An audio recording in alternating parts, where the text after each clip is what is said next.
Hello, we have introduced the concept of domain model. Let's go into little detail in this section. I mentioned that the domain model is a visual database. If we think in terms of database, ERD, entity relationship diagram is a page that shows the relationship between the entities here. There are three different entities on this page. The first of these is persistent. The second is non-persistent. And the third is remote entities or data hub entities. Remote entities is the structure that express the entities that corresponds to databases we can connect to. For example, the entity shown here in blue color is persistent entity. Persistent entities are a database tables. Non-persistent entities shown in yellow. It is the data that stays in the device memory during the session. When the session ends, this data is also lost. The third one is remote entities. The entities that we establish a remote connection, that is, the structures that corresponds to a remote database. What kind of data is stored in Mendix? When I click here, auto number, binary for images and documents, boolean, date and time, decimal, enumeration, hash string, integer, long, and string are the primitive data types used in Mendix. If we look at the relationships we have established here before, relationships can be in the form one-to-many, one-to-one, and many-to-many. Let's add a non-persistent entity. When I click on this for non-persistent, you will see that its color turns yellow. This is how I set up the relationship between the name of the bicycle search entity and the search on the bicycle name. When a user types the bicycle name on the page, I want to bring that all the bicycle related with to the user search.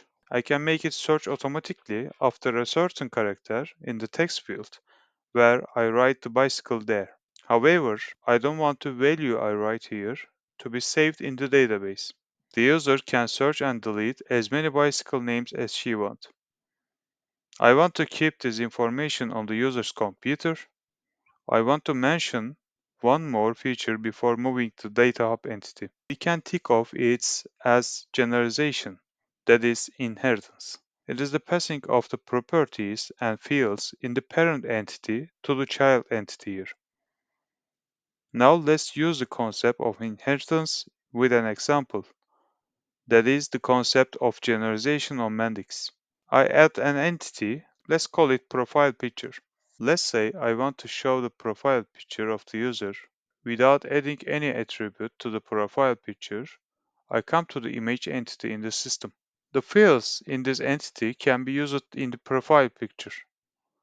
I can manage relationships quite easily with inheritance. I come to the Mendix documents, which I will talk about in the detail in the next modules. Here, it is stated that concepts of generalization and inheritance and stated about the performance between them. Very intensively, it's mentioned that one-to-one association in record, reading and writing steps is much more performance than inheritance. This is important. We will talking about the documents in more detail for the future modules. I told you Mendix take care of the security side and manage it itself. However, we can decide who can see the data and who can process this data. When I open it, there are index and documentation headings on the entity come to Mendix. When I click security in the app module, default security level is off, you can see. When I opened this, as if I was taking an application to the production environment, it brought me administrator and user role under user roles. I can add another users, or I can change this. It has given the application admin username and password here. It recommends that we should definitely change this. Here you can also create different users and set your password policy. If our users will log in with a username and password, you can manage it here and set the rules. Now when I came back, I saw that access rules came between the index and the document on the security side. Here I can now manage who access the shop information and who can perform operations. I don't have a different user, I choose user.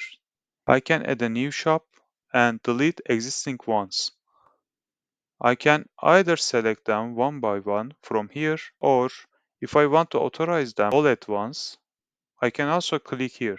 It may be a bit risky to click on default values above here, because when you add a different attribute later, it will give it that authorization. However, maybe you want to give only read instead of read-write authorization, but it may be overlooked. So be careful here. For this reason, it's better to stay with this. At that moment, we have ensured that users can do all operations related to shop. We managed the records on the entity, that is, on the database tables, at the security level. Finally, we will talk about the Data Hub entities. We will make an OData integration to add this entity to our system. So in my first application module, I say other and say I will see an OData services. Let's continue with an example shared on OData official page, and I install Postman first.